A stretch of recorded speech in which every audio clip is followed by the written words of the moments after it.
A passagem das Escrituras para a qual eu gostaria de chamar a sua atenção nesta manhã está na primeira carta, ou melhor, na carta do apóstolo Paulo aos Efésios, no capítulo de número 2. Nós leremos o versículo de número 20 e 22. Abra comigo Efésios capítulo 2, versículo 20 e 22. Estas palavras de Paulo pelo Espírito. Edificados sobre o fundamento dos apóstolos e dos profetas, de que Jesus Cristo é a principal pedra da esquina, no qual, neste fundamento, todo edifício bem ajustado cresce para templo santo no Senhor. O modelo bíblico para uma igreja bíblica.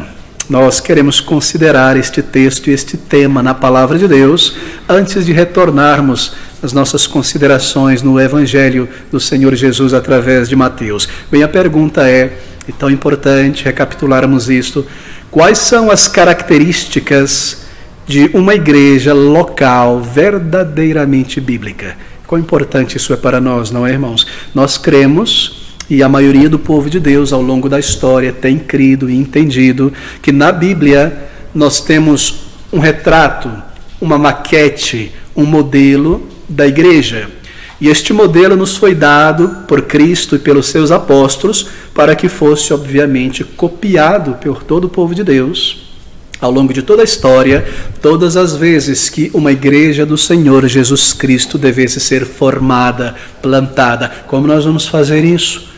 Como nós vamos nos reunir, como nós vamos buscar a face do Deus vivo, adorá-lo, nos achegar diante dele, evangelizar, receber pessoas para dentro da membresia formal, nos aproximar dos elementos da ceia, batizar crentes. Como nós vamos fazer estas coisas? Bem, o Senhor nos deu a diretriz, Ele nos deu a maquete, Ele nos ensina como levantar o fundamento já está posto, é Cristo, como estabelecer a base, como levantar as colunas, colocar os tijolos, o telhado, toda a estrutura, o acabamento, tudo está na Palavra de Deus. E não é isso maravilhoso, meus irmãos? Que nós não precisamos andar despercebidos, procurando na inteligência, no conhecimento humano, como organizar uma igreja. A igreja não é uma empresa. Ninguém monta uma igreja. Você monta uma padaria. Uma igreja não é um CNPJ. Uma igreja é uma instituição do Espírito. E o Espírito fala pela palavra. E pela palavra nós temos a voz do Espírito, a direção, o governo, a ordem do nosso Salvador sobre como a sua adoração deve ser estabelecida, o seu povo deve se reunir, a sua igreja deve ser formada. A Bíblia é o cetro do governo de Cristo. E aqui nós temos a sua vontade revelada a nós. Bem, qual é o modelo padrão para uma igreja dita realmente bíblica? Nós precisamos desta foto, deste modelo. Porque é a única maneira de nós compararmos com aquilo que se chama de igreja em nossos dias, pegarmos este modelo, esta maquete, e olhar para esses modelos de igreja de hoje e dizer: essa igreja realmente se parece muito com esta modelo, ou não, esta não, há tantas falhas nesta área, veja que o fundamento não foi estabelecido, não foi colocado o telhado. Nós precisamos disso, não é? De que maneira nós nos uniremos a uma igreja bíblica que honra ao Senhor e podemos saber e descansar que este povo de Deus reunido, que eles estão fazendo, é agradável, está de acordo com a vontade de Deus? Bem, nós temos isso na Bíblia. É a Bíblia quem define. É ela que nos provê, nos dá este modelo bíblico. E nós cremos que a Bíblia tem este modelo para nós. Bem, a Bíblia apresenta então, através dos apóstolos de Cristo, através dos escritos dos apóstolos, sobretudo do apóstolo Paulo, separado pelo Senhor para o propósito de plantação de tantas igrejas entre as nações, um modelo, queridos amigos. É isso que eu gostaria de que nós considerássemos nesta manhã. Os grandes objetivos a serem buscados, os objetivos fundamentais, basilares, inegociáveis de uma igreja local. Quais são eles? Qual é a espinha dorsal de onde saem todos os ramos, não é? Todas as partes deste esqueleto que é sustentada a igreja? Como estabelecer um ministério de evangelismo? Onde é que isso se encaixa na igreja? Como deve ser pregada a palavra de Deus, recebido novos membros. Bem, os grandes objetivos a serem buscados. Mas antes de falarmos sobre estes grandes objetivos, é necessário e natural que nós estabeleçamos, clarifiquemos um ponto importante. E o ponto, obviamente, é este. É responder esta pergunta inicial. O que é igreja? O que é igreja? Estamos falando sobre diretrizes para uma igreja bíblica, mas o que é igreja? Volte comigo rapidamente para a carta de Paulo ao pastor Timóteo, 2 Timóteo, capítulo 2, no versículo de número 19, de 2 Timóteo, nós lemos essa diretriz, estas palavras dadas por Paulo a Timóteo, e obviamente a toda a igreja, 2 Timóteo 2, 19. Veja comigo. Todavia, diz Paulo, o fundamento de Deus fica firme, e este fundamento tem este selo. Tendo este selo, que é de fato o fundamento de Deus. Qual é o selo? É este: o Senhor conhece os que são seus. E qualquer que profere o nome de Cristo, aparte-se da iniquidade. Uma igreja estável, firme, que permanecerá até o final. É isso que Paulo está dizendo a Timóteo. Todavia, o fundamento de Deus fica firme, tendo este selo. Há no mundo muitas placas de igrejas, muitas reuniões sob o nome de Cristo, mas o Senhor, Ele tem um selo sobre a verdadeira igreja. O fundamento, a igreja estabelecida, permanece. Sempre haverá em cada geração até o final igrejas fiéis, embora poucas, a tocha da verdade permanecerá acesa. O culto ao Senhor permanecerá santificado. É isso que ele está dizendo. E há um selo sobre isso. Qual é este selo? Bem, Deus conhece os verdadeiros salvos. Todavia o fundamento de Deus fica firme, tendo este carimbo, este selo real. O Senhor conhece os que são seus. Estas pessoas que são de Cristo, que têm o selo, isto é, o Espírito nelas, elas irão preservar a fé, perseverar na fé bíblica até o final de suas vidas.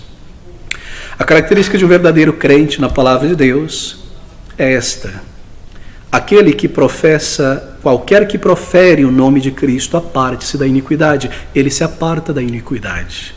E assim é característico que ele tem o Espírito, o selo do Espírito. E a igreja é a congregação, a reunião dessas pessoas salvas, seladas pelo Espírito, para o Senhor. Assim, essa igreja aqui são pessoas verdadeiramente convertidas. De modo que o ajuntamento de pessoas para adorar a Deus não significa necessariamente que todos que estão presentes já nasceram de novo. Mas o Senhor conhece os seus, e Ele os guardará e os preservará para que perseverem. Bem, quando nós pensamos assim sobre uma igreja ideal, nós estamos pensando sobre os grandes objetivos diante desse povo salvo. A igreja verdadeira é constituída de salvos. Claro, há um ajuntamento, uma congregação, mas há os salvos. É por isso que a membresia formal de uma igreja, ela deve ser, sobretudo não, ela deve ser constituída apenas de pessoas que têm fruto de salvação, que têm um selo. Porque de que outra maneira poderá operar o Espírito Santo ali, os seus frutos? Uma congregação de pessoas salvas é um ambiente ideal para esta energia, se eu posso usar um termo errado, né? Correr a obra do Espírito. Ali haverá verdadeiro amor fraternal entre pessoas salvas. Verdadeiro evangelismo, verdadeira consagração, verdadeiro interesse um pelos outros. O Espírito opera e o coração é inclinado. Mas onde há uma mistura tão grande de pessoas salvas e não salvas, então há grandes dificuldades, não é? Há grandes dificuldades. Assim, todos são recebidos para adorar a Deus, mas o Senhor conhece os seus. E assim, aquele que invoca o nome do Senhor, aparte-se do mal e busque ao Senhor. Busque ao Senhor. Bem, amigos, o Novo Testamento, e em especial as cartas do apóstolo Paulo, elas são bastante instrutivas. Elas trazem as questões, os apontamentos mais objetivos e mais claros para a formação da igreja. Bem, você sabe, Paulo plantou muitas igrejas, não é? Muitíssimas. E ele plantou essas igrejas entre povos não judeus. Ele foi por toda parte da Europa, e você se recorda que ele levava consigo sempre um pequeno grupo de trabalhadores que que estabeleciam pastores nas igrejas, pastores das regiões autóctones. E esses homens, como Tito, como Timóteo e ainda outros, muitas vezes Paulo enviava estes homens a congregações que ele tinha plantado para terminarem o trabalho que havia sido iniciado. Ele foi pregar o evangelho em uma cidade, o Espírito operou, pessoas foram convertidas. Paulo precisou seguir em frente, porque ele não foi chamado para ser um pastor, mas um enviado, um apóstolo. Ele não foi chamado para batizar, estar numa igreja recebendo salvos. Ele seguiu em frente pregando. E então ele envia esses seus companheiros bem treinados, que sabiam muito bem as diretrizes, para estabelecer naquelas igrejas os presbíteros e pastores. E o que nós lemos sobre isso aqui em 1 Timóteo, abra comigo no capítulo 1, versículo 3, e depois Tito 1,5, é exatamente Paulo enviando estes irmãos e dizendo a eles que eles deveriam copiar o padrão, estabelecer o padrão. 1 Timóteo 1, versículo de número 3. Estas palavras: como te roguei, isto é, Timóteo, quando parti para a Macedônia, que ficasses em Éfeso, para advertires alguns que não ensine outra doutrina. Agora Tito, capítulo 1, versículo de número 5, ele diz o seguinte: por esta causa, Tito, te deixei em Creta, a ilha de Creta, onde Paulo esteve evangelizando, para que pusesses em boa ordem as coisas que ainda restam, e de cidade em cidade, naquela ilha, estabelecesses presbíteros, pastores, como já te mandei. Você percebe, começa a se delinear aqui um padrão, em Creta, em Éfeso e na Macedônia, entre os coríntios. Há um padrão, há uma diretriz. As coisas não são feitas de uma maneira segundo a vontade da cultura, segundo o padrão. Essa cultura é assim, nós adoramos desta maneira. Na África se adora de outra maneira e se cultura de outra maneira, de maneira alguma. É através da palavra de Deus, dirigida a todas as culturas, a pessoas salvas. Por quê? Porque a nossa cultura na conversão é a cultura cristã, é a cultura do povo de Deus. Assim, são padrões celestiais para o estabelecimento da igreja. De que maneira nós vamos adorar? Aqui nós estamos na África, então nós adoramos com berimbau, com tambor, com pagode, pula, dança e volta. Não. Nós estamos aqui na Europa, aqui tem que ser frio, é piano, é violino, é orquestra, é oboé. A gente está aqui no Brasil, é pandeira, é o triângulo, é a sanfona. Não. É em pé, rolando, é pulando. Não. O padrão está aqui. Há uma maquete. Como deve ser pregada a palavra? Está aqui. Como deve ser disciplinado o povo de Deus? Está aqui. E Paulo envia esses pastores para concluir aquelas coisas. A igreja deveria ser formada formalmente. Pessoas foram salvas. E agora Timóteo, Tito, Epafrodito e tantos outros estabeleçam aquilo que ficou faltando. Começa a se delinear aqui, não é? Há diretrizes para a igreja do Senhor. E o modelo que Paulo estabeleceu, marque isso, deveria ser copiado pelos pastores. Deus chamou Paulo e deu a ele uma autoridade para que ele plantasse igreja entre os gentios e o seu modelo fosse copiado. O modelo, é claro, que ele recebeu do Senhor. Tudo que ele entregou à igreja, ele diz: o que eu recebi do Senhor, também vos entreguei. Como nós vamos cear, é desta maneira, adorar é desta maneira. Então ele envia os seus discípulos, assim dizendo, por discípulos de Cristo, seus companheiros, estabeleçam esses padrões que vocês receberam de mim. Veja 1 Coríntios capítulo 4, versículo 16, ainda 2 versículos para estabelecermos este ponto, antes de seguirmos. 1 Coríntios capítulo 4, versículo 16, Paulo diz: admoesto-vos, escrevendo à igreja dos Coríntios, portanto, a que sejais meus imitadores. Filipenses 3,17, agora, vejam a mesma verdade, mesmo sentimento. 3,17 de Filipenses. Essas palavras: sede também meus imitadores, irmãos, e tende cuidado, segundo o exemplo que tendes em nós, pelos que assim andam. E há muitos outros textos, nós não temos tempo. Paulo está sempre dizendo em suas cartas àquelas congregações estabelecidas por eles ou por outros irmãos: sigam o meu exemplo. Sigam o exemplo destes homens. Eu vos envio Timóteo para estabelecer o que está faltando. Há uma diretriz, há um padrão. Ou seja, marque isso, é muito importante. Pessoas foram salvas. Nós não dizemos: bem, como é que nós vamos fazer? Queremos ser uma igreja diferente. Uma igreja diferente. A igreja não é um restaurante, meu querido amigo, para atrair pessoas com um diferencial. Queremos ser diferente. Na nossa igreja, não, banco não, é tradicional. Vamos colocar cadeira, mas tem que ser cadeirão. Vamos colocar cadeira de cinema, um espaço para colocar um copão aqui de suco, um café na entrada. As Pessoas podem entrar e sair, venham como você quiser, é mais jovial, não é? É mais interessante. Bem, eu estou falando sobre coisas subalternas, é claro. Os padrões aqui são espirituais, adoração, serviço, etc. Estou reduzindo aqui para mostrar exemplos. Como é que nós vamos evangelizar? Esse negócio de evangelizar de uma maneira direta, falar com as pessoas, isso constrange as pessoas, eu sou tímido. Não, vamos fazer uma cantata de Natal, vamos distribuir uma cesta básica e dar um abraço nas pessoas, elas vão sentir o amor de Deus. Mas a palavra vem e diz, prega a palavra, insta. Nós não nos dizemos desta maneira.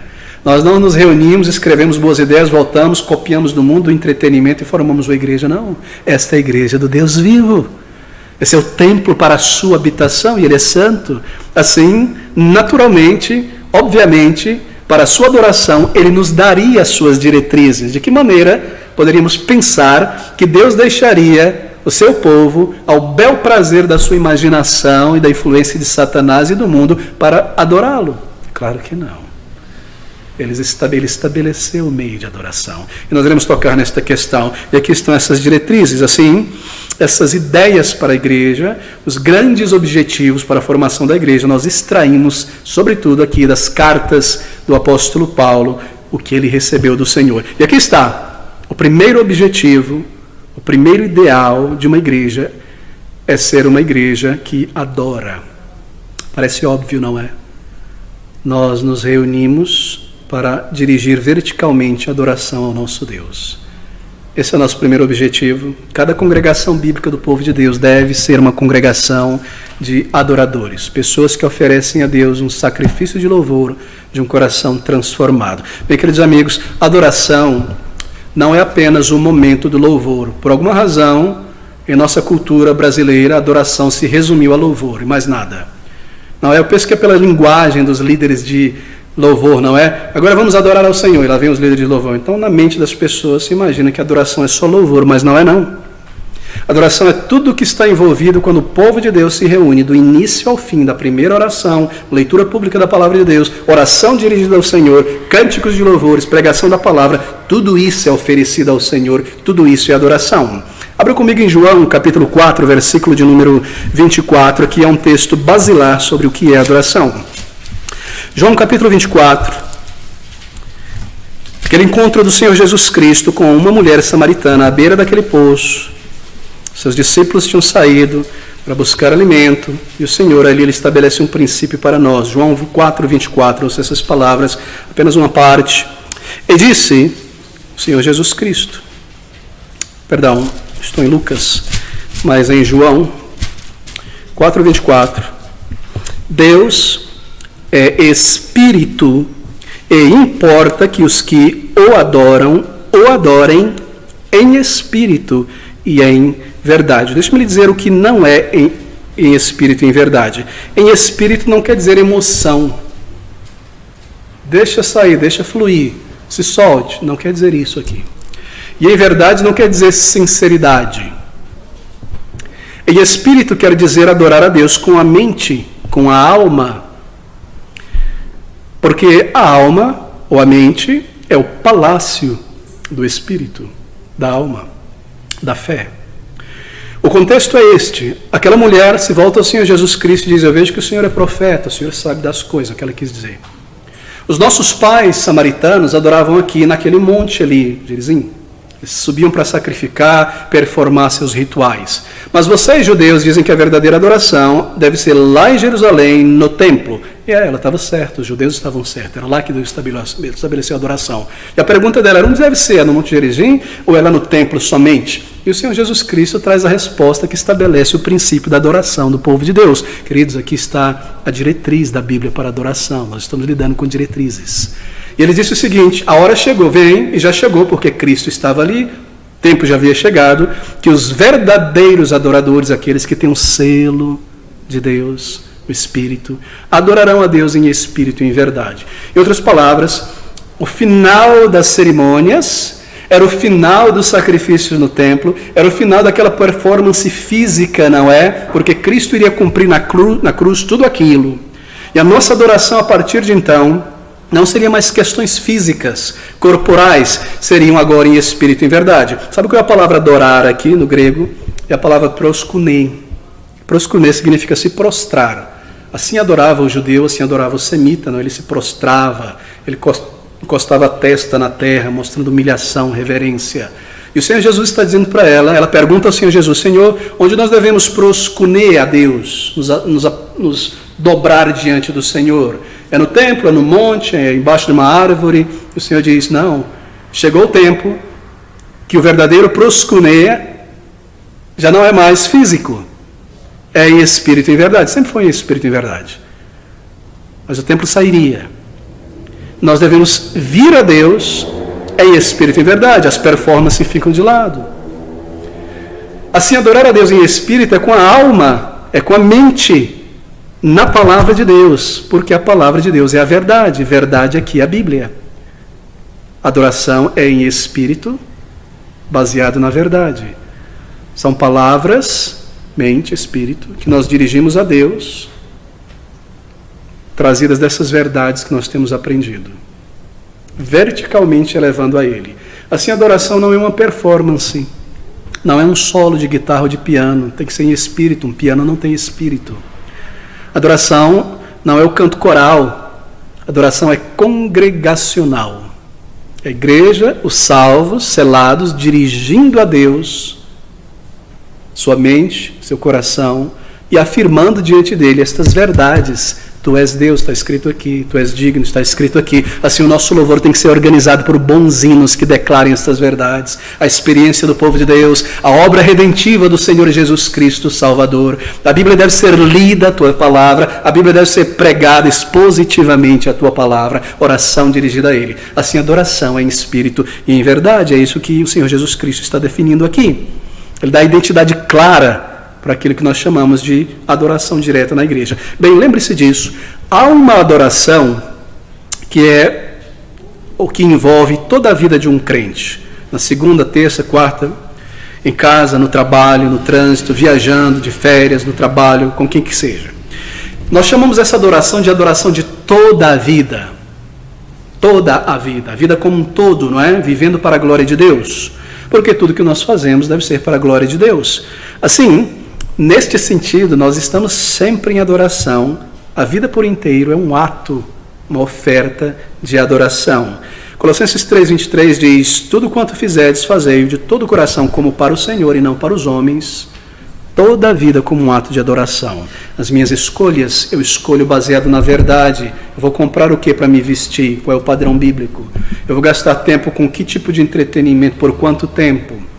Etc, etc. Com quem eu vou me casar? Onde eu vou trabalhar? Que igreja eu vou frequentar? Escolhendo segundo a vontade de Deus. Você já parou para pensar?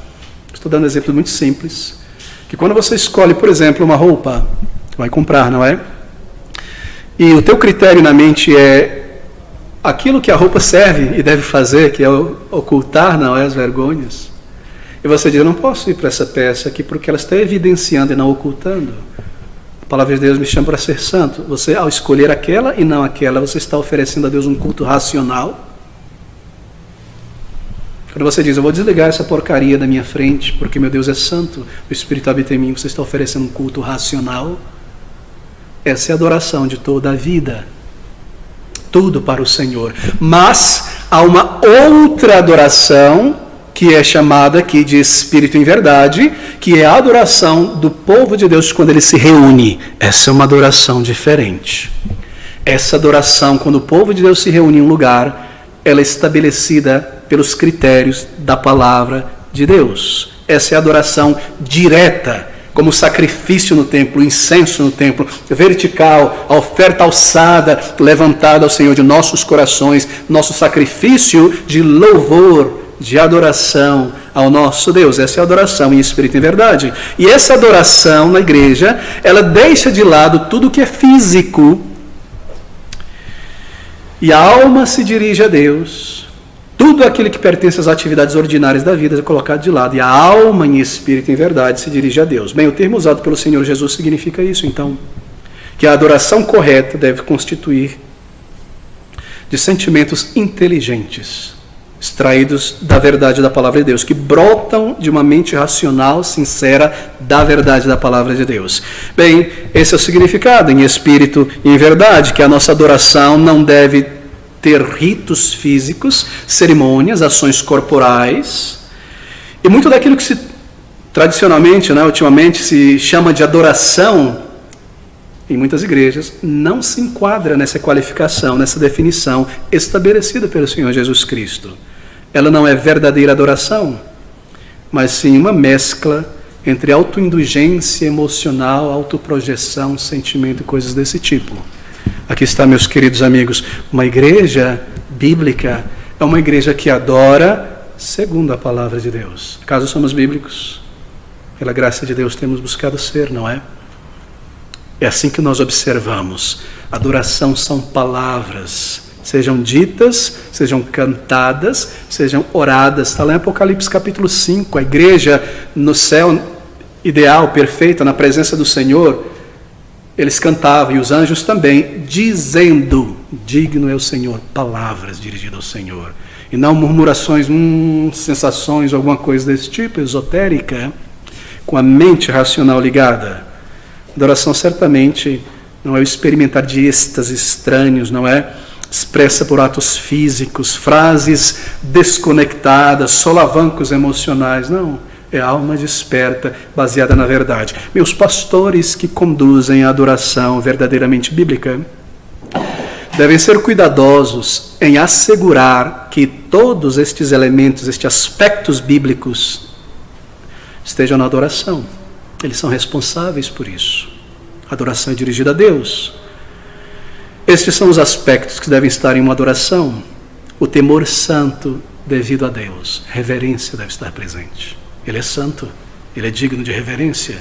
Deve estar presente louvor dirigido a ele com ações de graças, afirmações, regozijo, arrependimento, afirmação de nossa fé, aprendizado da palavra, intercessão, dedicação, obediência. Esses são os componentes de uma verdadeira adoração dirigida ao Senhor. Os componentes deste incenso que devem ser queimados, subir a Deus como algo suave, é escolhido os componentes desse incenso pelo próprio Deus. Nós não podemos trazer um fogo estranho diante de Deus. Nós não podemos preparar o incenso do nosso entretenimento, da projeção humana, do talento humano. Ele nos é dado na palavra de Deus. E todo líder, todo pastor, presbítero deve checar, ser cuidadoso e garantir que estas coisas são organizadas de antemão, pensadas para que elas estejam presentes na adoração dirigida a Deus. Você percebe, querido amigo, quão sérias são estas coisas? Oh, se nós pudermos construir igrejas bíblicas que adoram biblicamente, as pessoas se tornarão mais profundas em seu entendimento espiritual. Esta é uma verdade maravilhosa. Igrejas que adoram biblicamente, em espírito e em verdade, na palavra de Deus, têm crentes mais profundos espiritualmente. Eles têm um deleite espiritual maior nas coisas de Deus, e eles são grandemente fortalecidos e humildecidos no coração. Esse é o resultado para nós, queridos amigos. É um fato, não é? Você sabe disso, que a informalidade na adoração, ela produz cristãos orgulhosos. A informalidade na adoração é o ponto de entrada de Satanás. Sabe como é que um cupim entra numa madeira, um MDF, numa madeira envernizada? Ele procura um buraquinho ali, uma falhazinha no verniz, e ali ele entra, ele acaba por dentro com a madeira. Satanás tem entrado em muitas igrejas pela irreverência, pelo mundanismo, pela indignidade, não é? Pela falta dessas coisas. Veja como a adoração ela muda toda a igreja. Tente para isso.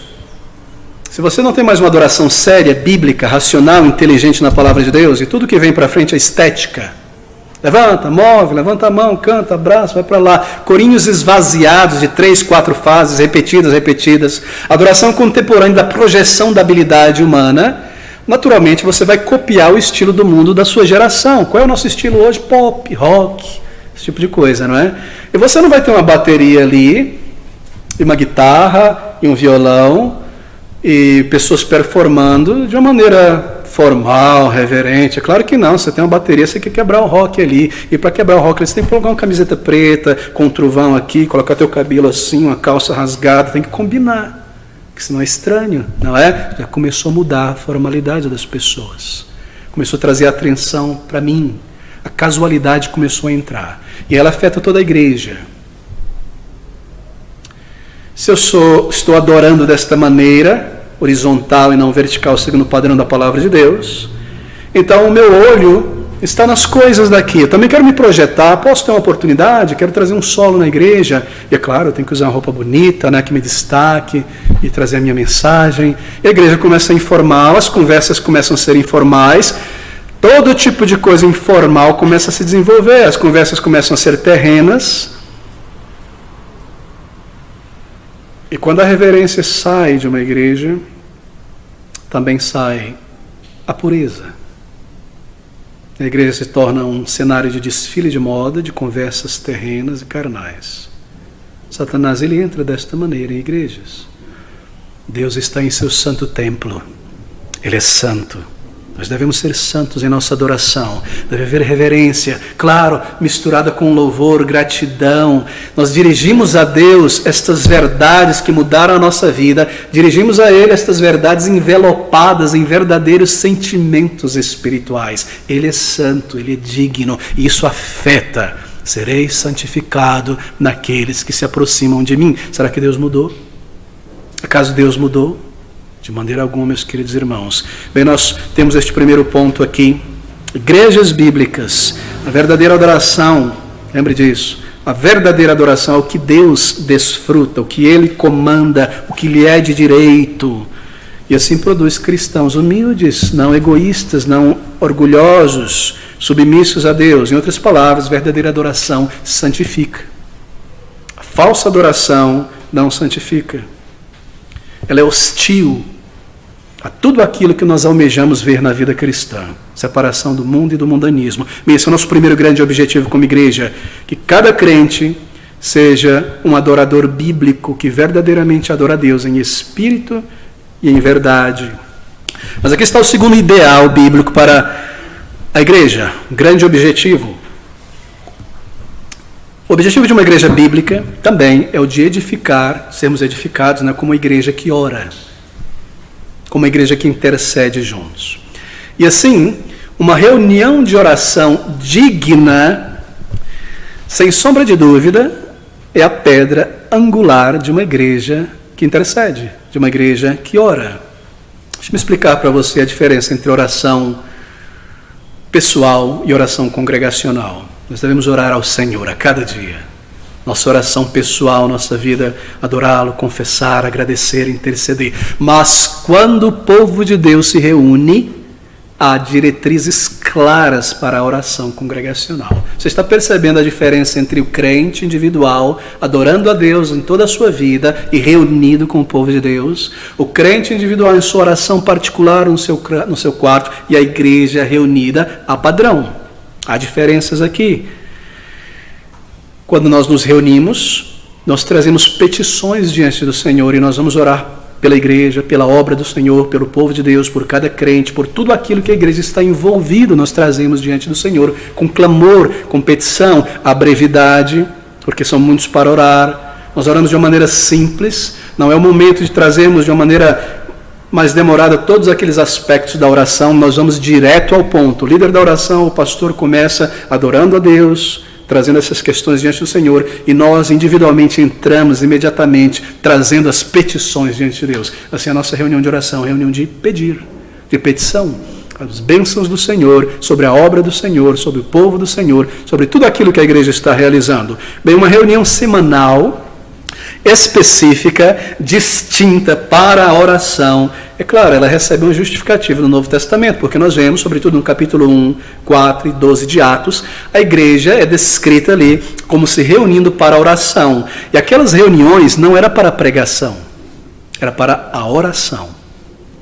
Nós vemos a igreja se reunindo e orando, pedindo a Deus por causa das perseguições, pedindo a Deus pela libertação de Pedro, pedindo a Deus pelo avanço do Evangelho, pedindo petições. Deve haver uma reunião do povo de Deus especificamente para a oração. Esse é um padrão bíblico e um padrão seguido por toda a igreja ao longo da história. Bem, o nosso propósito primário em reunião de oração será, claro, orar pelos ministérios específicos da igreja. E são reuniões de petição. Por isso nós seguimos uma lista em nossas terças-feiras.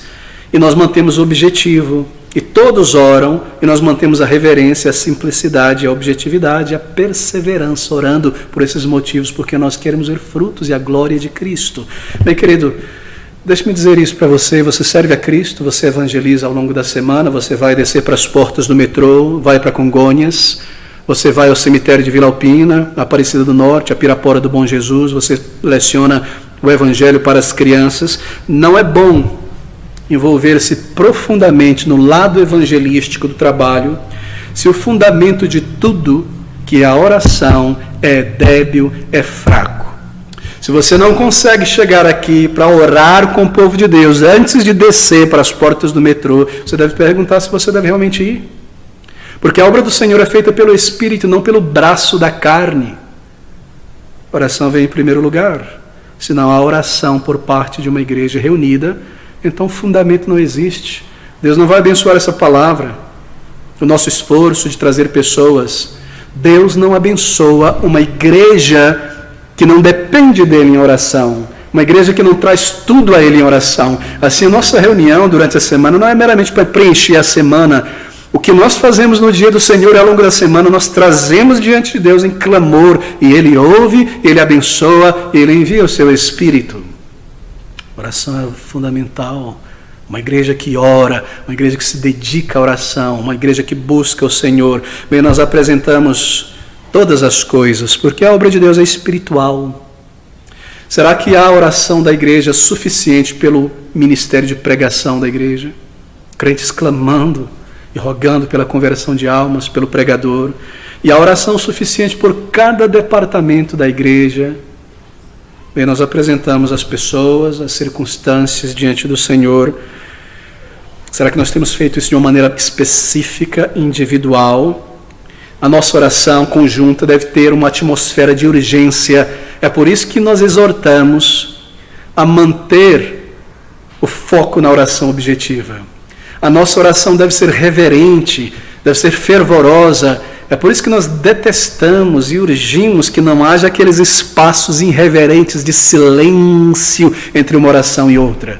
Como nós podemos nos calar quando o Senhor veio para ouvir a nossa adoração e ficarmos ali ciscando? É uma oração depois da outra. Você entra na brecha e traz ao Senhor com fé. E a igreja está focada nessa oração. E ao final, todos juntos, se assim seja, Senhor. Amém. E o outro ora. Deve haver fervor, deve haver um senso de urgência. Essa é uma oração que o Senhor ouve.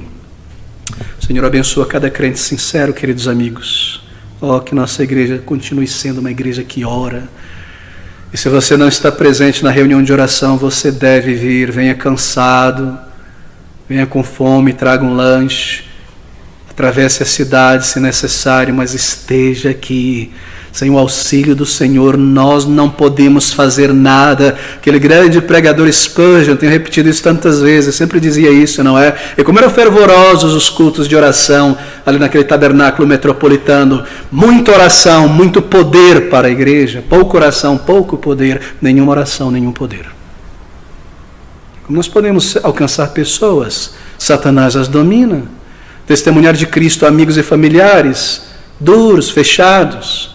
Vencer o pecado, alcançar as crianças sem a graça do Senhor. Oração é o nosso segundo ideal. Mas aqui está o terceiro ideal, um grande objetivo para a igreja. É sermos, é claro, veja, isso não está em ordem de importância, todos são importantes, mas ser uma igreja santificada.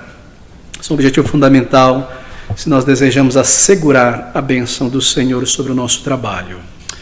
Seja no evangelismo, no crescimento espiritual, é o nosso dever sermos uma igreja santificada, uma comunidade santificada, não somente nos cultos, mas em toda a nossa vida. Abra comigo em Hebreus capítulo 12, versículo de número 14. Hebreus 12, 14, essas palavras: segui a paz com todos, na igreja, no mundo, e a santificação, sem a qual ninguém verá o Senhor. Santificação aqui é um termo muito forte no grego e muito interessante. Traz basicamente a ideia de separação de algo para outra coisa. Essa é a ideia do termo santificação. Ela aparece 900 vezes na palavra de Deus, no Antigo e Novo Testamento, e sempre traz a mesma ideia. Assim, de acordo com o uso bíblico dessa palavra, ser separado é ser subtraído, tirado de um uso mundano, comum, para ser dedicado, devotado a Deus. Algo santificado na Bíblia. Por exemplo, um objeto, como um utensílio no templo, ele era separado só para aquele objeto. Ele era um objeto santo, separado pela glória de Deus. Era um garfo para usar na panela lá onde o sacrifício era colocado e a carne era cozida. Aquele garfo era só para aquilo. Ele foi separado do uso comum na casa do sacerdote, para as pessoas, para fazer alguma coisa. Era só para aquilo. Essa ideia. Separado de algo para Deus, para o uso do Senhor. Um lugar, o próprio templo, para cultos, sacrifícios, a maneira de Deus. Não era um lugar de fazer festa. Era um lugar de reunir a associação, a comunidade. Era separado do uso comum para o Senhor. E às vezes, ocasiões, dias solenes, festas solenes, sábados solenes, o dia do Senhor, separado do uso comum, do trabalho, do estudo, da feira, neste dia, para o Senhor, para servi-lo, para a feira da alma, para congregar, para alcançar almas. Esse é o significado de santo e santificado na Bíblia. Às vezes eram pessoas, um levita, um sacerdote, separado para a obra do Senhor. Uma pessoa salva é alguém chamada por Deus para fora do domínio de Satanás e do pecado, para dentro do reino de Deus, para conhecer e andar e servir a Deus. Assim, queridos amigos, esse é o significado primário de santificação, ser separado. Você não pode ser santo se você não está separado do pecado. Você não pode ser santo vivendo no pecado, não existe isso. Há um aspecto negativo, então, em santificação, e é este: estar separado de algo, subtraído, tirar para fora. Esse é o chamado para se apartar do pecado, tudo aquilo que é mundano, na televisão, na internet, no modismo, na cultura, ser diferente, ser separado.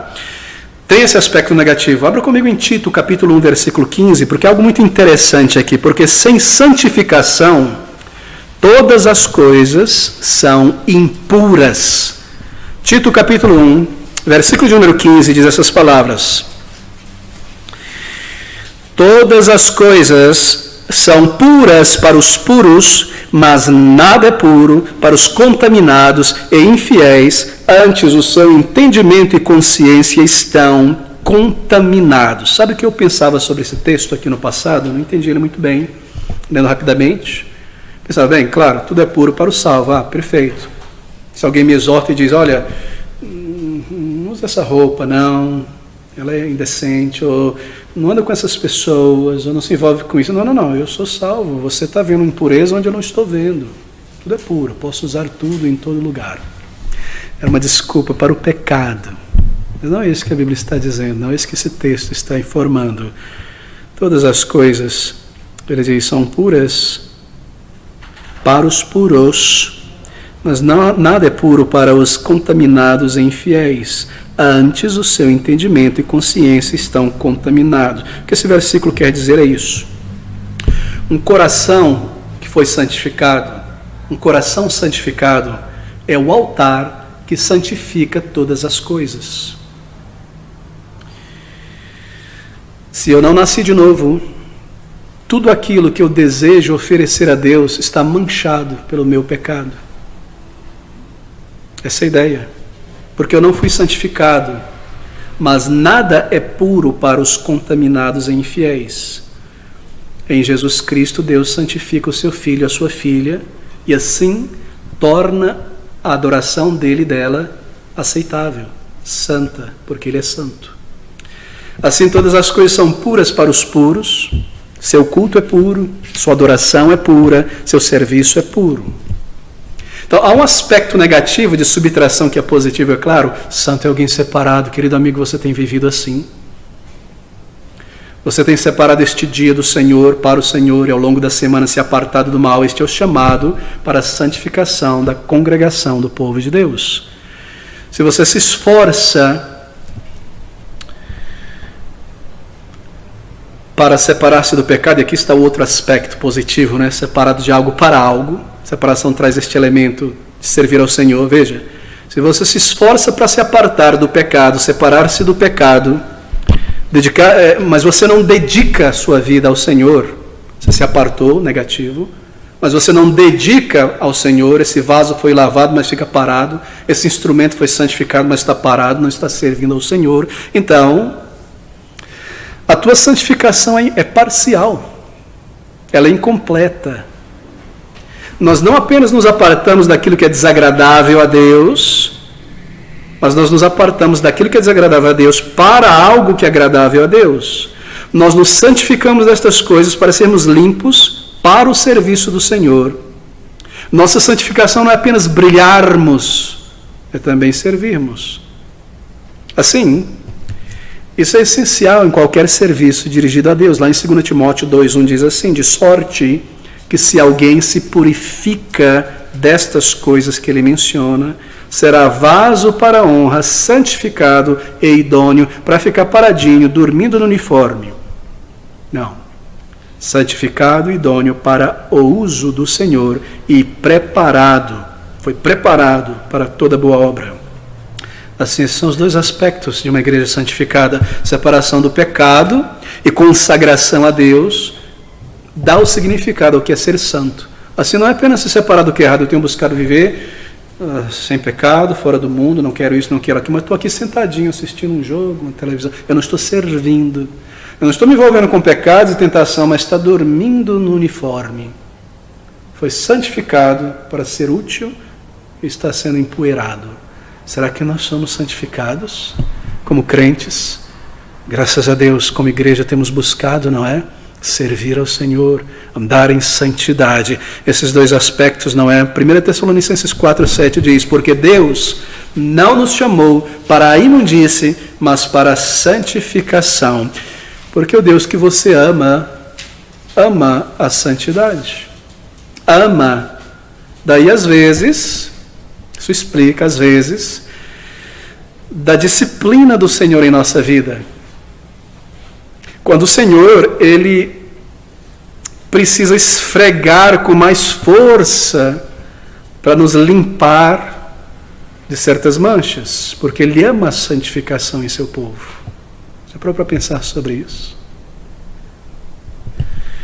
Deus não esfregaria com tanta força às vezes se não fosse para remover as manchas que se apegam ao tecido do nosso coração e ao nosso caráter.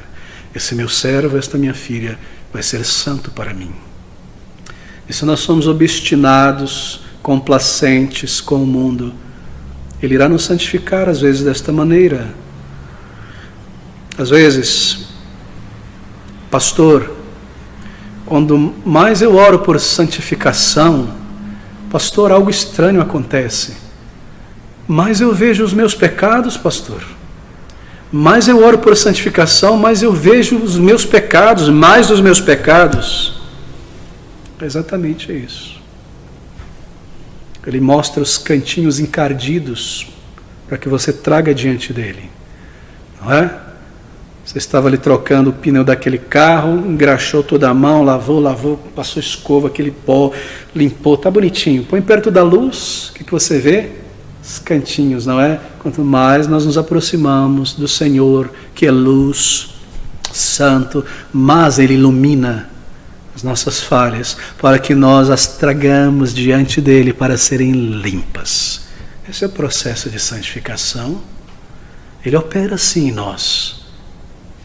Você não quer ser limpo? Ele revela a sujeira. Então você se arrepende, traz diante do Senhor e trabalha nessa questão e rompe isso da sua vida. Mas ou você resiste. Você não quer ser limpo e santo para servir ao Senhor melhor. Queridos, Ele está nos preparando para o céu, para entrarmos em Sua presença. Deus não leva ninguém ao céu, senão aqueles que Ele santifica. A Igreja Santa é a habitação do Espírito Santo. Santificação da igreja é o nosso grande objetivo. Bem, eu estou ainda na metade, tenho tanto a falar. Queridos amigos, santificação também envolve a separação da igreja do erro, de falsos movimentos. Nós chamamos isso de separação secundária. Separação secundária envolve o chamado da igreja, a separação do liberalismo teológico, do evangelicalismo, do novo estilo mundano de servir e de adorar a Deus, de ser cristão, que se espalha em toda parte. Essa é uma separação positiva, ela é necessária. Uma separação para a lealdade a Cristo, uma separação para servir a Cristo. Uma igreja santificada também é uma igreja separada do erro. Só assim nós manteremos a nossa instrumentalidade nas mãos de Deus. Assim, nosso terceiro grande objetivo é permanecermos uma igreja santificada. Mas aqui está o quarto objetivo. Não está em ordem de prioridade, como mencionei. Uma igreja bíblica é uma igreja que trabalha, que serve ao Senhor. Isso é primordial. Nós ouvimos sobre o exemplo de grandes pregadores na internet, não é? Antigos pregadores. Mas às vezes, como pastor, eu tenho sempre a curiosidade de sondar o ministério desses pregadores, a igreja, o povo de Deus ali. Porque um pastor não é pastor sem ovelhas, sem igreja, não é? Ninguém é pastor sem ovelhas. Eu sou pastor, qual é a sua igreja? Não estou pastoreando há 10 anos, então não é pastor. É um professor, é um dentista, um pedreiro. Como é a igreja desse pastor? Está fazendo tendas, não é? Você ouve falar sobre esse grande pastor, e eu não estou criticando, grande pastor realmente servo de Deus, Martin Lloyd-Jones, tão conhecido em nossos dias, não é? De pouco tempo.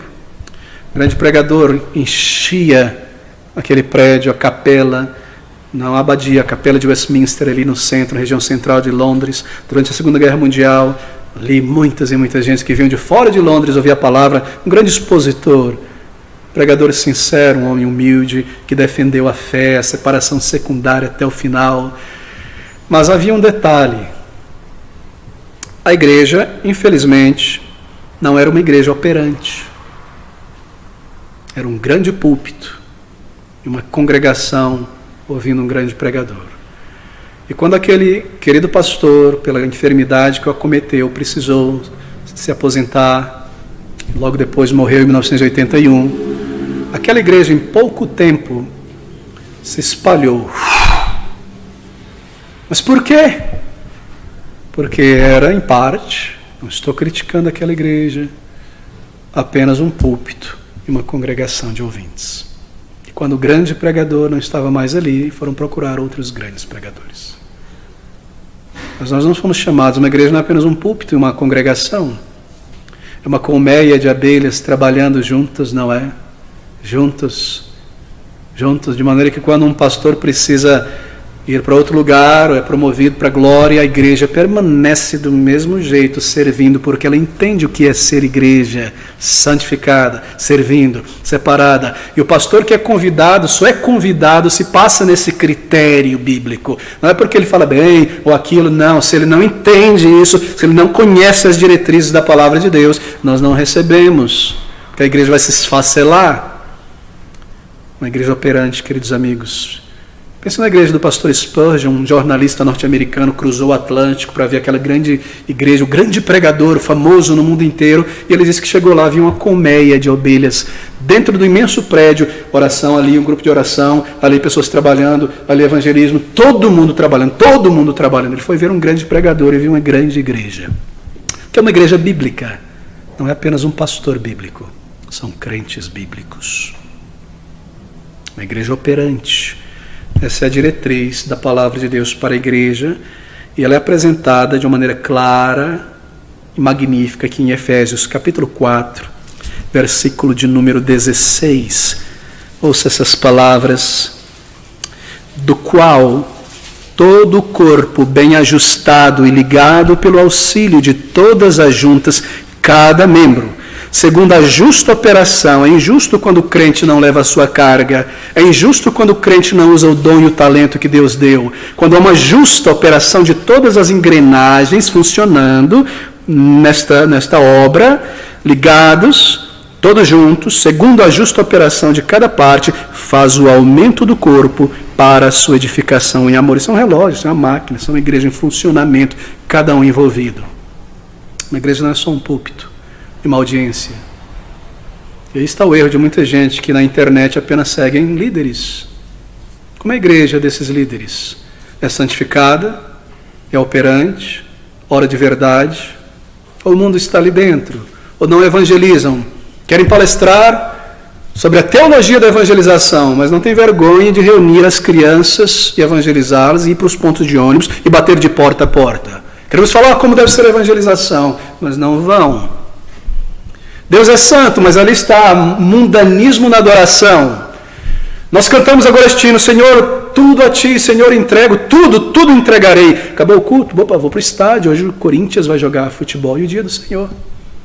Tudo entregarei, aqui está, Senhor, um pouquinho do que o Senhor me dá, o restante é para mim, tudo entregarei. Quero ser um vaso de bênção, mas não oro a Deus por oportunidade de evangelizar. Será que nós somos sérios em nosso cristianismo? Será que o nosso cristianismo é tirado das páginas eternas da palavra de Deus? Nós queremos ser assim, uma igreja operante, segundo a justa operação de cada parte. É assim que o corpo garante o seu crescimento, não é? Se um órgão não está funcionando bem, problemas, não é? Se a glândula pituitária está funcionando, talvez não cresce. Cada parte envolvida. Onde está o professor da EBD?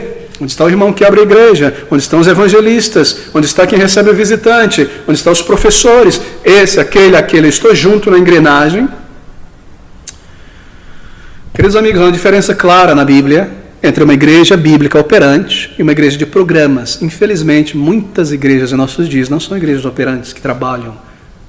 E por trabalho não quer dizer ativismo. Corre para lá, reunião das crianças, põe a fantasia na criança, elas vão cantar lá na frente, agora eles vão fazer o almoço, vão vender coxinha, almoço. Não, isso não é a obra do Senhor, isso é ativismo, isso é programa. A obra do Senhor é esta que nós estamos delineando aqui. Há igrejas que, infelizmente, giram, vivem, existem o seu ano em torno de um calendário de programações. Dia tal, dia das mães, programa das mães, vem aqui receber o seu presentinho na frente, as crianças trazem um presentinho, dia dos pais, dia dos jovens, encontro dos solteiros, encontro dos casais, acampamento disso, almoço daquilo, jantar daquilo, passeio dos... Programas profissionais para ajudar a igreja, um psicólogo, isso, está com problema, a igreja dentro de si mesma, ela não sai, ela fica ali, começa a inflamar não é picuinhas e problemas. Queridos amigos, o sal no saleiro não serve para nada. O sal tem que sair do saleiro, trabalhar. Nossa comunhão é no serviço do Senhor, no auxílio mútuo, numa vida de santificação.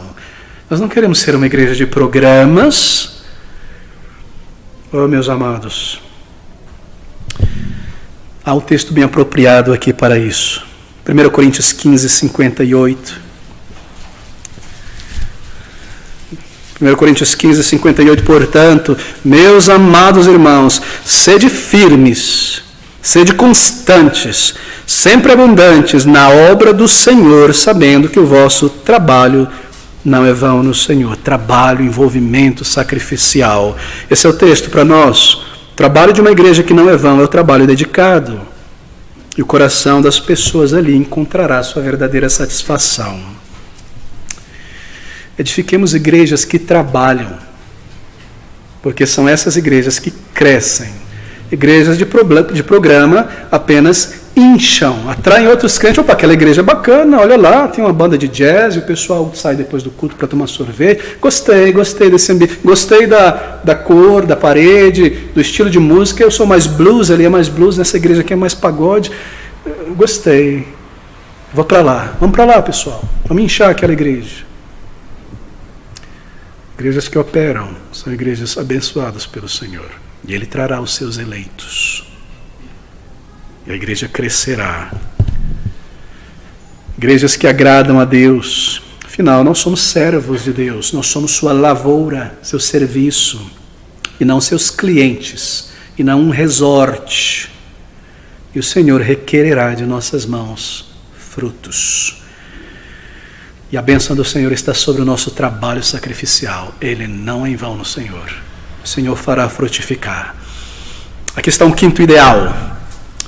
Um quinto ideal para uma igreja bíblica, uma igreja que sempre aprende, está sempre em aprendizado, crentes edificados, crentes enraizados. Bem, nós devemos lutar para produzir uma igreja conscientemente em aprendizado contínuo. Paulo menciona que pastores mestres são providos por Deus para a sua igreja, para o aperfeiçoamento dos santos. E, queridos amigos, esses pastores são dados para a edificação do povo de Deus até o estado de homem perfeito e assim crescendo em Cristo. É pela verdade, pelo conhecimento da palavra, o serviço ao Senhor. E Paulo insiste que tudo seja feito para a edificação, não é? Tudo seja feito na igreja para a edificação. E por edificação, ele quer dizer a edificação do entendimento. O pregador, ele diz, deve pregar a palavra com toda longanimidade e doutrina. E em muitas passagens de Paulo, esse conceito de aprendizado está sempre presente. Bem, uma igreja nos moldes do Evangelho, do Novo Testamento, em outras coisas, é uma faculdade. O crente, depois de algum tempo naquela congregação, ele deve pensar consigo mesmo, e dizer, poxa, eu tenho aprendido tanto. Eu tenho aprendido em alguns meses tanta coisa da palavra de Deus, eu tenho absorvido a palavra de Deus, eu tenho conhecido as peças do quebra-cabeça doutrinário estão se formando, eu tenho uma visão mais clara, mais profunda da palavra de Deus, do Deus da palavra, da vida cristã, eu tenho aprendido isso na Bíblia. Isso deve estar presente em uma igreja bíblica. Me lembro de uma congregação que eu ouvi falar de um pastor que muitos jovens adultos estavam meio que debandando, indo para uma outra igreja ali próxima. Ele começou a ficar curioso e preocupado. O que está acontecendo aqui? Nas quartas-feiras, estudo da palavra de Deus, estão lá, às vezes domingo pela manhã estão lá, mas são membros aqui. E ele descobriu que o pastor daquela igreja estava pregando expositivamente, tinha um curso da palavra de Deus ali. E eles queriam aprender, naturalmente. O pastor da igreja ali estava com aquele ensino, não é? Autoajuda, aquela coisa toda. E de repente isso desafiou aquele pastor. E ele começou a deixar de lado essas coisas e voltar-se à palavra de Deus, ensinar o povo de Deus. E daqui a pouco estava ali o povo de Deus sedento, sendo alimentado. Claro, querido irmão, isso deve ser real. Deus colocou em sua igreja pastores para a edificação do povo de Deus, na verdade. Assim, nós queremos uma igreja que aprenda, que cresça, uma igreja nos modelos bíblicos. É como uma faculdade, é claro, isso não é para promover intelectualismo, falso intelectualismo, que leva ao aparecimento de crentes teóricos, a quem falta humildade autêntica, não é? A quem falta amor, a quem falta serviço, não é esse o objetivo. Mas a igreja verdadeira é formada de pessoas que amam ouvir a exposição da palavra de Deus e conhecer a vontade de Deus, suas maravilhas são apresentadas, o plano de Deus é explicado. Você está consciente que você está em um processo de aprendizado aqui? Isso é claro em tua mente? Como é a sua postura como estudante? Você guarda o aprendizado? Quando você está em um curso, para fazer um concurso, você não apenas ouve lá encostado com a cabeça na parede, você toma nota, você guarda, você quer reter. Há essa postura em você? É você um aprendiz, um estudante? Nenhum crente deve permitir a si mesmo estagnar na fé, estagnar no seu conhecimento da Bíblia. Deve haver avanço. Você já leu a Bíblia toda, com calma, até o final, você tem uma compreensão do todo dela. Você já conhece as diferenças entre os livros. As principais doutrinas da fé estão claras em tua mente. Está claro o que é pregar o Evangelho, já está claro o que é a igreja, já está claro o que é ser crente, os sinais de conversão. Essas coisas já foram formadas, tudo isso vem da Bíblia. Você se sente melhor preparado hoje do que ontem? Queridos amigos, leia bons livros bíblicos que te auxiliem a conhecer as Escrituras.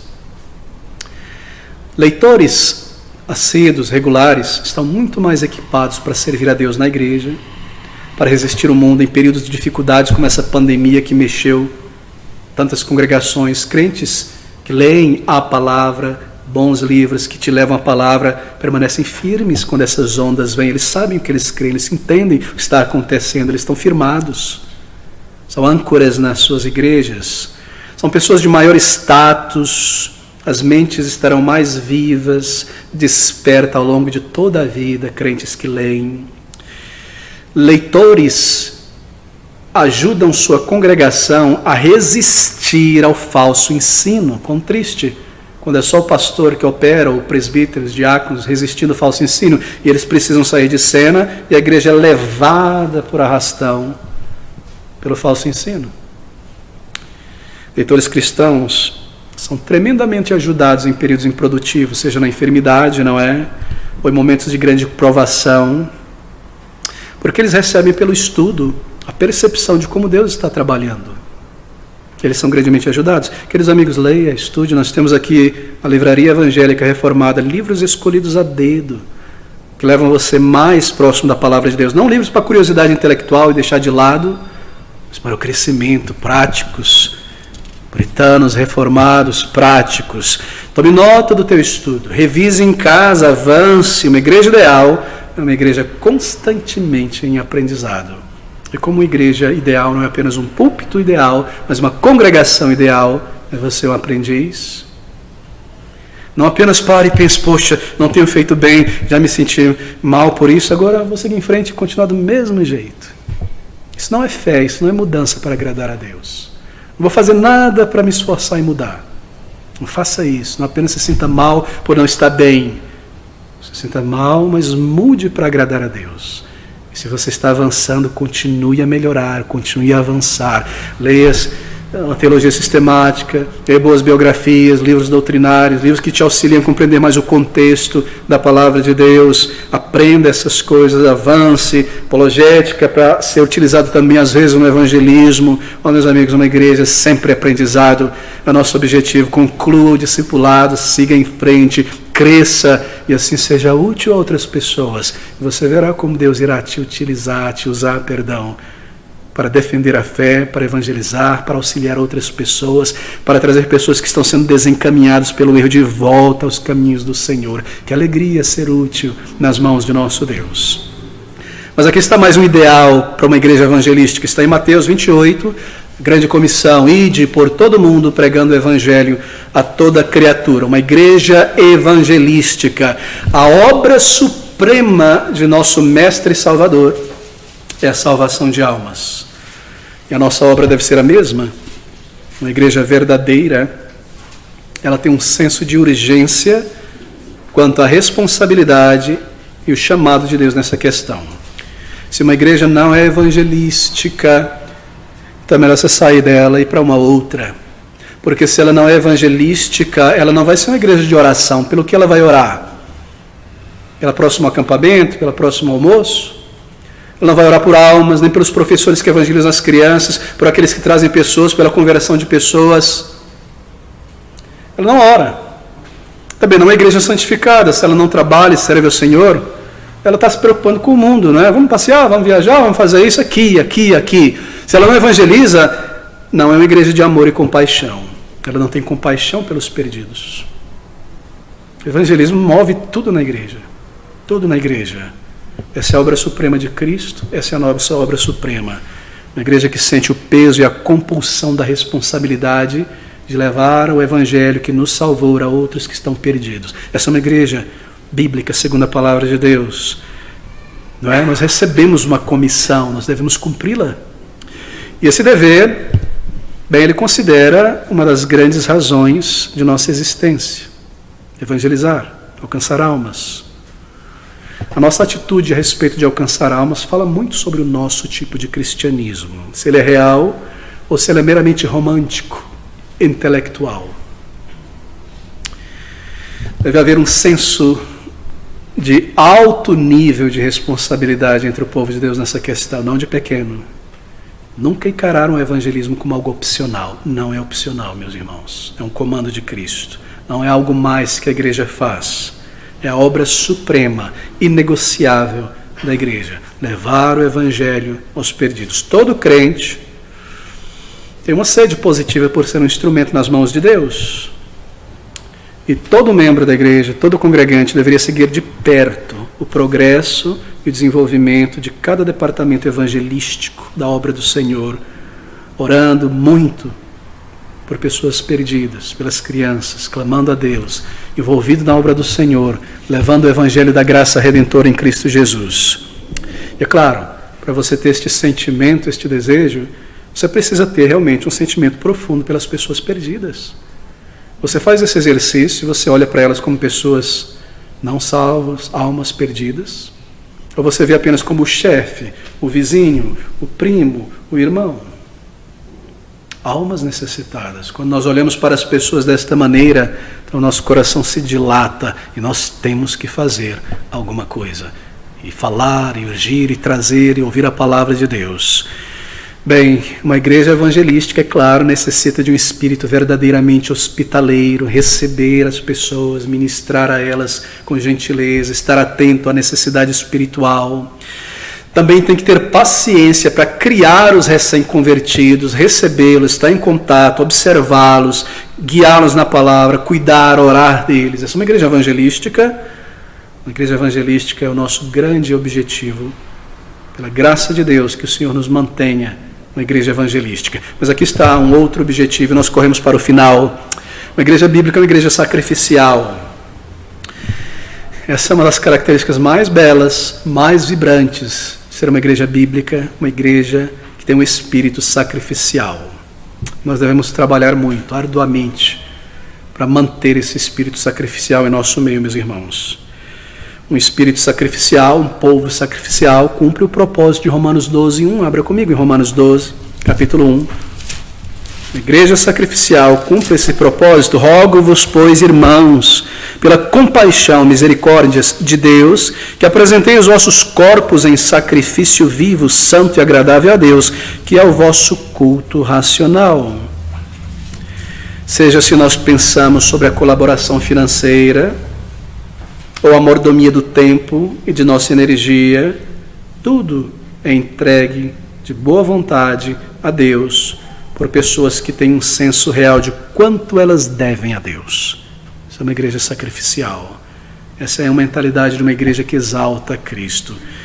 Queridos amigos, em nossos dias, o maior inimigo do espírito sacrificial é esse estilo confortável e de entretenimento que em nossa geração quase se tornou um direito humano. Percebeu isso? Quase se tornou um direito intrínseco da existência. Preciso ter uma vida confortável, preciso de muito entretenimento. Eu acho que isso vai contra o nosso espírito sacrificial. Não é uma cobiça, um consumismo constante. Isso às vezes se infiltra até no meio de crentes, até no meio do povo de Deus. Isso fere todo o espírito sacrificial. Não para a igreja trabalhar, servir ao Senhor, vai ter um próximo filme no Netflix, isto e aquilo, e isso e aquilo mais. Pense sobre o povo de Deus apenas 50 anos atrás. E ao longo de toda a história, um povo sacrificial, um povo dedicado. Aqueles amigos, eu tenho passado por igreja onde os irmãos saíam do trabalho, uma cidade corrida, poluída, iam para a igreja orar e adorar. No sábado estavam juntando as crianças, evangelizando, no domingo o dia inteiro servindo ao Senhor. Eram pessoas que tinham trabalhos complicados, que demandavam atenção. O espírito sacrificial é tão belo. E o Senhor galardoa a igreja assim, e a faz crescer e frutificar. Almas são salvas, o povo de Deus é abençoado. Mas esse mundo nos torna crentes indulgentes, autopreocupados. Mas uma congregação bíblica é marcada por um espírito sacrificial. Crentes que se oferecem à obra do Senhor prontamente, generosamente, sacrificialmente. Crentes que ofertam a si mesmo ao Senhor. Bem, essa é uma das glórias de uma verdadeira igreja. Sacrificial. É a prova de uma vida realmente entregue a Cristo. E esse é o padrão que nós almejamos. Esse é o padrão que nós queremos manter. Mas aqui está um outro objetivo elevado para a igreja, um outro ideal. Como eu mencionei, não está na ordem de importância aqui. É quando uma congregação possui amor mútuo, afetivo, atencioso. A igreja está honrando o novo mandamento que o Senhor nos deu. Uma igreja que ama. Em 1 João 2, de 7 a 8, o apóstolo João ele nos diz que nós recebemos um novo mandamento. Um mandamento antigo, na verdade. E ainda assim, claro, para aquela igreja que tinha nascido era novo, e é novo para nós. Mas quando ele diz um novo mandamento, ele está também mencionando o velho mandamento que ameis uns aos outros. Como pode então ser um novo mandamento, se Cristo já tinha declarado isso? O meu mandamento é este, que vos ameis uns aos outros. Ele era novo no sentido de qualidade para aquela igreja. Cristo demonstrou isso. E assim João disse que esse mandamento era verdadeiro em Cristo, ele viveu assim, em amor pelos seus, ele os amou até o fim. E era verdadeiro naquela congregação para a qual João escrevia, eles se amavam. Mas não era um amor sentimentalista, um amor prático, real. Havia um respeito profundo, havia um carinho real, havia um interesse pela melhora, pelo crescimento, pelo avanço, uns pelos outros, um cuidado real. É isso que é amor, interesse, atenção, gentileza, respeito. Quero ver o crescimento deste irmão, o seu bem-estar, desta irmã, daquele irmão, daquela criança. Uma igreja que ama, queridos amigos. Paulo, em Efésios 4, ele insta a igreja à humildade, à docilidade de espírito, à longanimidade, ao suporte mútuo, dar suporte mútuo uns aos outros. Nós precisamos e temos que desejar que a nossa igreja tenha sempre uma atmosfera de gentileza, de amistosidade, de preocupação mútua. Nós precisamos agir nesse sentido e manter este ambiente sempre, sempre em nosso meio. Quão glorioso, não é? Saber que isso pode ser alcançado, que pode ser preservado uma vez que é alcançado. Não é maravilhoso? Um ambiente para a habitação do Espírito Santo de Deus. Bem, deixe-me concluir com este ideal para uma igreja. Uma igreja com fé. Esse é um objetivo essencial. Fé está acima, se ergue acima de todos os deveres cristãos. Fé congregacional. Fé congregacional, ela é encorajada, ela é exaltada na palavra de Deus. Ela é uma graça elevada, preciosa, que deve ser mantida.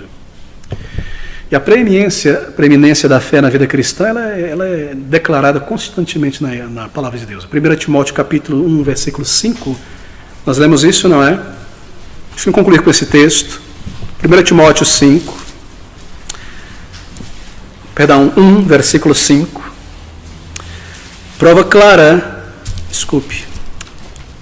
1:5. Ora, o fim do mandamento é o amor de um coração puro e de uma boa consciência e de uma fé não fingida. A preeminência da fé na vida da igreja está aqui. Fé na palavra, fé nos métodos de Deus, os métodos do Senhor para a igreja. Fé no Senhor pela oração, fé contínua ao longo destes desafios da jornada de uma igreja. Queridos amigos, aqui estão os ideais para uma igreja bíblica. Uma igreja que adora, uma igreja que ora, uma igreja santificada, uma igreja que trabalha, uma igreja separada do erro, uma igreja que aprende, uma igreja evangelística, uma igreja sacrificial, uma igreja que ama, uma igreja que tem fé. É possível, meus irmãos, é possível. O Senhor não nos daria estes objetivos se não fosse possível. Ele nos deu o seu Espírito. Você mistura fé com o que você ouve, então é possível. Tudo é possível para o que crê. Você se levanta, dá um passo, a fé tem que ser demonstrada, então a igreja se torna uma igreja bíblica. O Senhor nos tem abençoado aqui. Nós queremos preservar isso a todo custo. Sermos agradáveis ao Senhor, o templo do Senhor, uma igreja vibrante nesta cidade, isto é, viva, um lugar em que o Espírito se apraz em salvar almas, em trazer os seus eleitos, porque serão cuidados, ensinados, protegidos, em trazer vida nova, novo nascimento, porque serão recebidos como bebês, alimentados, encaminhados, nutridos. Uma igreja que alegra o coração de Deus, uma igreja que produz frutos, uma igreja de pessoas santificadas, plenas no Espírito. É isso que nós desejamos. Não é apenas um pastor bíblico, é uma congregação bíblica. E a fé nesta verdade nos leva a agir em cima de cada um desses elementos. E assim nós somos uma igreja bíblica. Oh, que o Senhor nos mantenha assim, nos aumente assim. Um farol, um luzeiro nesta cidade. Uma maternidade de almas. Uma universidade na palavra de Deus. Um coração pulsante de amor fraternal, atraindo muitas pessoas.